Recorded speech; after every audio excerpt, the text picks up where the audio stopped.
महाराज गुरुवार धराव, एक माणूस म्हणे आम्ही स्वामी समर्थाचा गुरुवार धरतो, म्हणलं चांगली गोष्ट आहे. काही म्हणतात आम्ही गजानन बाबाचा गुरुवार धरतो, त्याच्यापेक्षा चांगली गोष्ट आहे. काही लोक म्हणतात आम्ही साईबाबाचा गुरुवार धरतो, म्हणलं त्याच्यापेक्षा चांगली गोष्ट आहे. पण त्या गुरुवार धरणाऱ्याला माझा प्रश्न आहे, साईबाबा जन्माला येण्याच्या अगोदर, स्वामी समर्थ जन्माला येण्याच्या अगोदर आणि गजानन बाबा जन्माला येण्याच्या अगोदर गुरुवार कोणाचा होता सांगा जरा.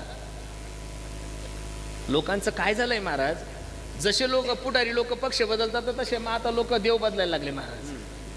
ही वस्तुस्थिती झालेली आहे. लोकांना असं वाटायचं तिरुपतीला गेलं माणूस श्रीमंत होतो, तिकडंही जमला नाही तळा. नंतर लोक शिर्डीला जायला लागले, लोकांना वाटतं शिर्डीकडे गेलं साईबाबाकडे गेलं माणूस श्रीमंत होतो.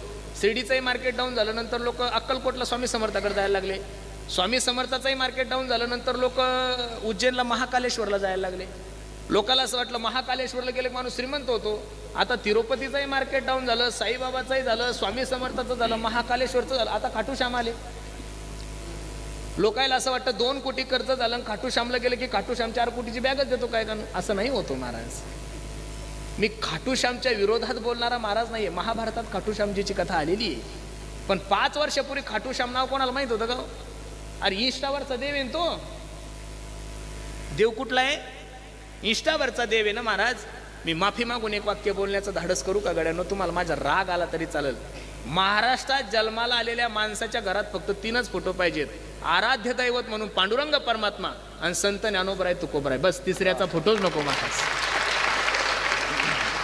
अहो कोणी उठलं की ज्याचं त्याचं दुकान टाकायला लागलं महाराज. कसं